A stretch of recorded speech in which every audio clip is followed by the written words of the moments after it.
Himmatnagar post office ખાતે મતદાર જાગૃતિ અભિયાન અંતર્ગત વિવિધ પ્રવૃત્તિ કરાઈ. લોકસભા સામાન્ય ચૂંટણી 2024 સંદર્ભે સાબરકાંઠા જિલ્લામાં હિંમતનગર પોસ્ટ ઓફિસ ખાતે બૂથ લેવલ ઓફિસર દ્વારા મતદાર જાગૃતિ અભિયાન અંતર્ગત વિવિધ પ્રવૃત્તિ કરવામાં આવી હતી. લોકસભા સામાન્ય ચૂંટણી દરમિયાન તમામ મતદારો મહત્તમ મતદાન કરી નૈતિક ફરજ નિભાવે અને અન્ય મતદારો મતદાન કરવા પ્રેરાય તેવા જિલ્લા ચૂંટણી તંત્ર દ્વારા વિવિધ પ્રવૃત્તિઓ કરવામાં આવી રહી છે.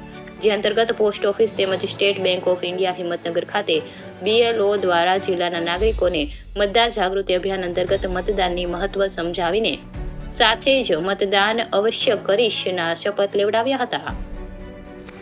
India 24 news reporter Jayesh Thakor સાથે શૈલેષ પટેલ, ચીફ બ્યુરો, સાબરકાંઠા.